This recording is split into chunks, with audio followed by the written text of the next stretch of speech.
Yep. I'm not really sure what this video is. I think I'm going to call it a sort of experimental video because the main reason behind me making it really is to get other people's views on what I believe is going on. Or maybe I should rephrase that and say what I suspect might be going on. Now, I heard this morning that Boris Johnson has actually tendered his resignation, this morning being the 7th of July. I have to sort of prepare and edit these videos and upload them the day before publication to make sure that, you know, everything's in place for the time and day. Now, if this is true, I'm not really sure that it's going to be much of a relief to the UK public, because he's just going to be replaced by someone of a very similar privileged mindset. So the topic that I'm going to discuss today in this video, things probably aren't going to change that much, if at all. What I'm looking for today from you, the viewers, is your own opinions in the comments section. Now, can I ask you to please keep them short? I don't have time to read complete novels. Now, the reason I'm asking this is that because over the last 6 months, 8 months, I've noticed some changes on our roads. I live in an area that's a bit of a backwater. It's mainly agricultural land, and we don't have much in the way of tourism in my area. So changes to the roads around us we seem to be the sort of last people to see them, if you know what I mean. But earlier this year, I noticed that some main routes, de-restricted 60-mile-an-hour zones, had been dropped to 50-mile-an-hour zones. There was no reason for this that I can see. They're not notorious accident black spots. And despite my best efforts, I've not been able to sort of get to the bottom as to why the speed limit had been dropped by 10 miles an hour. I have noticed is that these are major routes for travel between villages and towns. These are well-used roads used by people going to work or travelling to the nearest sort of decent-sized supermarket. Now, these roads get a fair amount of traffic, but they're not what I would call really busy roads. You never see any congestion on them. The traffic is always free-flowing. So it had me scratching my head as to why the speed limits have been dropped. Now, last year, if you remember, last summer, I travelled to Hitchcock's to make a couple of videos, which is just the other side of Birmingham, I think. I mean, I just used the sat-nav in my car to get there. And then I made that trip again about 6 weeks ago. There's about a 20 or 30 mile drive on sort of minor roads, A roads, B roads, once you get off the motorway to actually reach Hitchcock's. And one thing that I noticed on this last journey was that the projected speed limits on my sat-nav were horrendously inaccurate.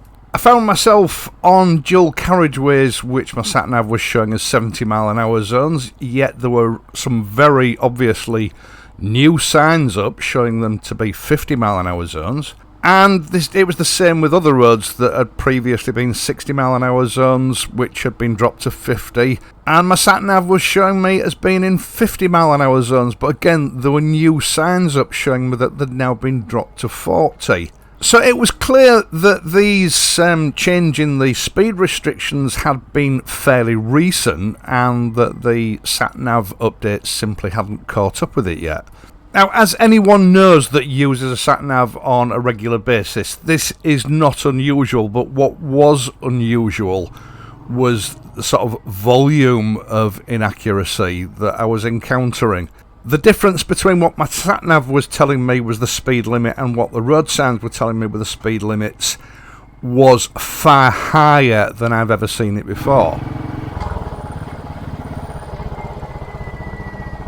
I have alluded to this in previous videos, just in passing, and what did surprise me is that quite a few viewers had commented in the comments section that they'd noticed that speed limits seem to be getting lowered everywhere as well. So from my point of view, I've sort of formed the opinion that there is a national strategy ongoing to lower speed limits all over the country.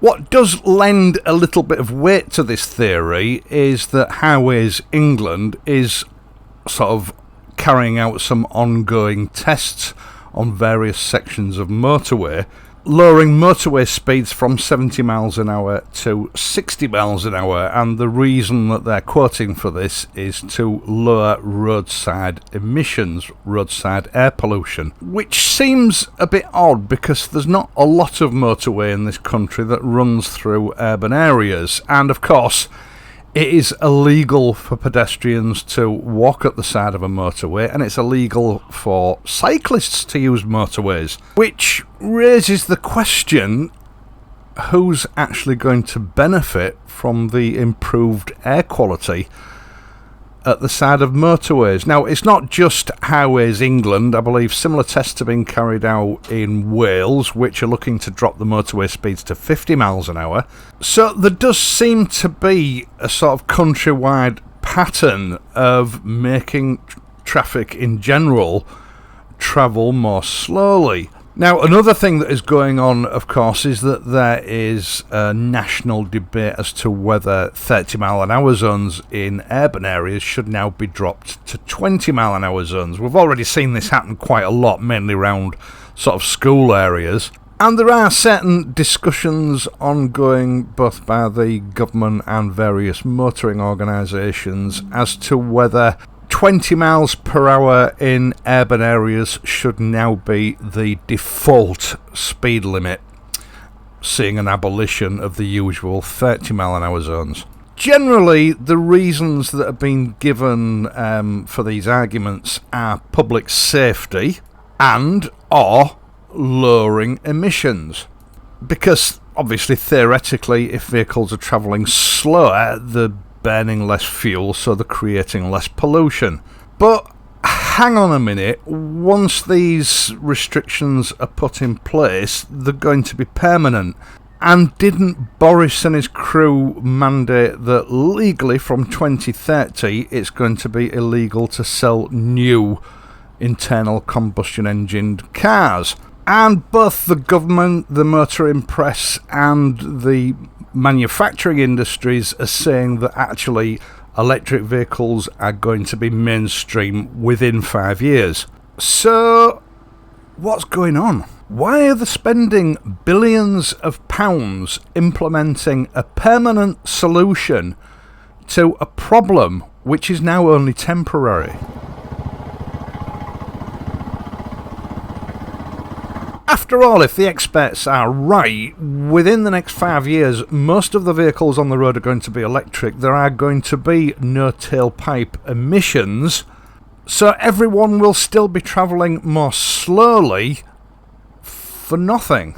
I'll tell you why I think it is, and this is purely my theory. Call it a conspiracy theory if you like, I don't care. But it's a theory based on logic from what we can see happening in the world now.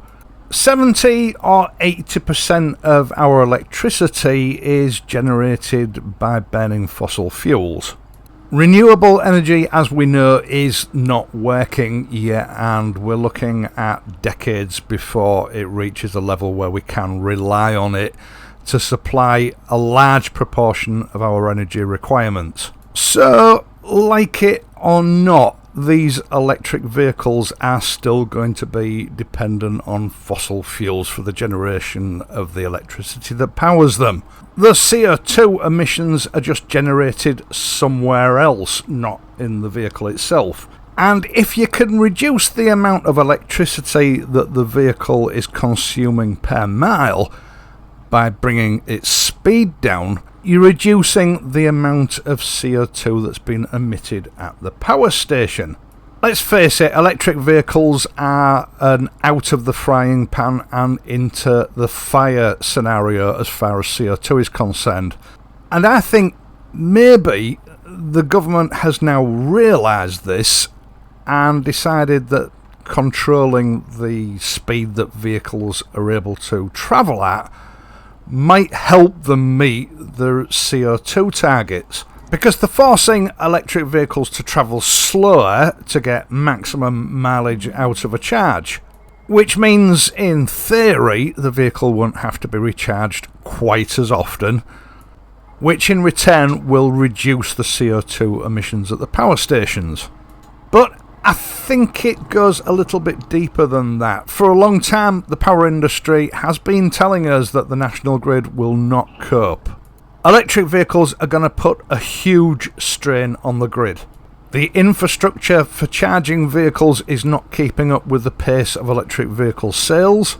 And then, as of this month, the government has mandated that all new installations of car chargers have to be smart chargers. Now, I have spoken about these smart chargers in a previous video. Basically, you don't necessarily decide when you're going to charge your vehicle up. You can plug it in, but the national grid will decide when it's appropriate to charge your vehicle and what rate it should be charged at, according to what other demands have been put on the grid at the time.